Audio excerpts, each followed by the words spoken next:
ओम श्री गणेशाय नमः। भगतजनों राधे राधे। आज हम आपको वैशाख महात्म्य का 13वां अध्याय स्मरण कराएंगे। कृपा कर ध्यान से सुने। यह कथा सुनकर राजा ने श्रुतिदेव से प्रश्न किया कि हे ब्राह्मण, वैशाख मास में छत्र दान करने का क्या महत्व है? कृपया कर विस्तार पूर्वक बताइए।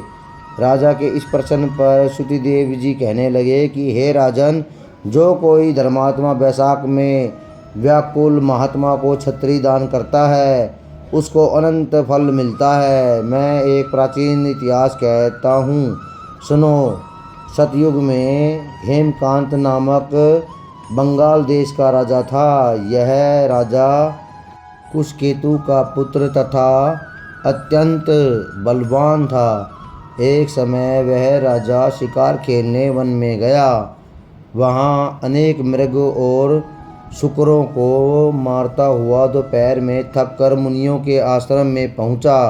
उस समय शतरची नामक ऋषि ध्यान लगाए समाधि अवस्था में बैठे हुए थे। उनको यह भी मालूम न हुआ कि आश्रम में कौन आया है। वह निश्चित बैठे रहे और राजा का कुछ भी सम्मान नहीं किया। इस पर राजा को बहुत क्रोध आया और ऋषि को मारने के लिए आगे बढ़ा। तब उनके शिष्यों ने उसे रोका और कहा कि हे दुर्बुद्धि, तुम्हारे गुरुदेव समाधिस्थ होकर बैठे हैं। उनको यह भी पता नहीं कि बाहर क्या हो रहा है, इसलिए क्रोध करना उचित नहीं। तब राजा कहने लगा कि हे ब्राह्मणों, मैं थक गया हूँ और तुमने मेरा अतिथि सत्कार नहीं किया। तब शिष्यों ने कहा कि हम तो गुरु के अधीन हैं, बिना गुरु की आज्ञा के कुछ भी नहीं कर सकते। शिष्यों का ऐसा प्रत्युत्तर सुनकर क्रोध से राजा ने अपना धनुष उठा लिया और कहने लगा कि मुझसे दान लेकर अन्न खाने वाले मुझको ही शिक्षा देते हो, ऐसे कृतघ्नों को अवश्य मारना चाहिए। इतना कहकर राजा उस पर बाण चलाने लगा, जिससे भयभीत होकर शिष्य भागने लगे। तो राजा के सैनिकों ने उनको चारों तरफ से घेर लिया। राजा ने उनमें से 300 शिष्यों को मार दिया, शेष भाग गए। तब आश्रम में कोई न रहा तो सैनिकों ने वहाँ की सब वस्तुएं लूटकर खूब भोजन किया।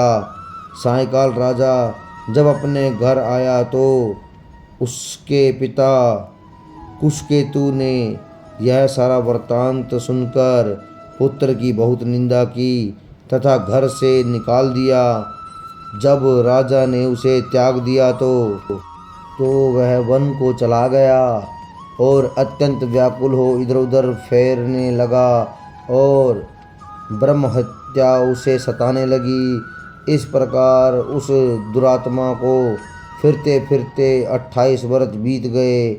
तब एक दिन त्रित नामक ऋषि वैशाख मास में तीर्थ यात्रा करते हुए उसी वन में आए और धूप से व्याकुल हो मूर्छा खाकर गिर पड़े। देवयोग से हेमकांत के मन में मुनि को गिरते देख दया उत्पन्न हुई।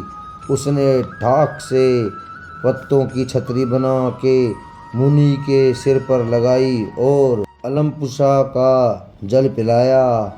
इस उपचार से वे मूर्छा से निवृत्त हुए तथा इंद्रियों में कुछ चैतन्यता आ जाने से सने सने गांव में पहुँचे। इस छतरी दान के पुण्य के प्रभाव से उसकी 300 ब्रह्म हत्याएं क्षण भर में दूर हो गई। तब उसे बड़ा विस्मय हुआ कि मेरे द्वारा इतने प्राणियों को इतना कष्ट देने पर भी मेरी ब्रह्म हत्याएं कैसे दूर हो गई, किसने दूर की और कहाँ गई, इसका क्या कारण है।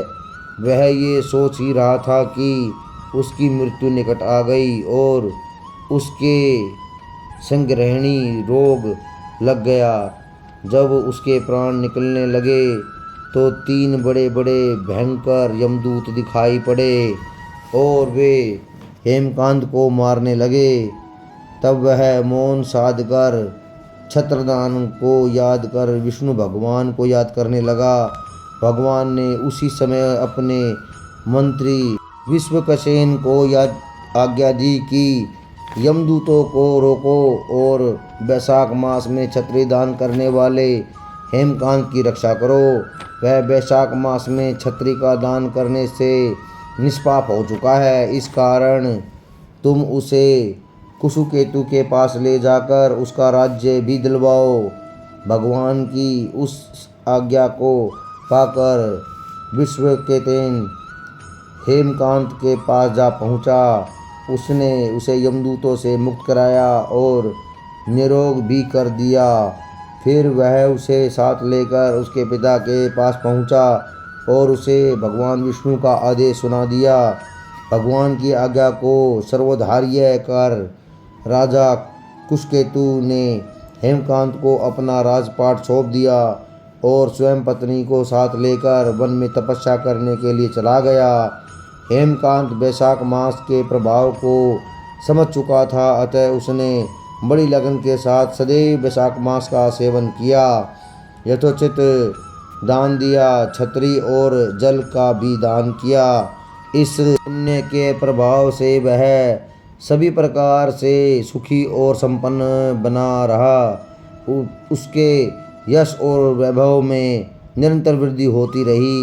वह इस लोक में समस्त श्रेष्ठ सुखों को भोगता हुआ पुत्र आदि से भी सुखी बना रहा और अंत में विष्णु लोक को प्राप्त हुआ। हे राजन, इस प्रकार वह व्रत, धर्म, अर्थ, काम तथा मोक्ष इन चारों फलों को देने वाला बना। यह वैशाख मास सचमुच ही अति श्रेष्ठ फल देने वाला है। वैशाख महात्म्य का यह 13वां अध्याय समाप्त। श्रीमन्नारायण नारायण हरि हरि, भजमन नारायण नारायण हरि हरि। गोविंद बोलो गोपाल बोलो, राधा रमण हरि गोविंद बोलो। बोलो जय जय श्री राधे, बोलो वृंदावन बिहारी लाल की जय, बोले सच्चे दरबार की जय।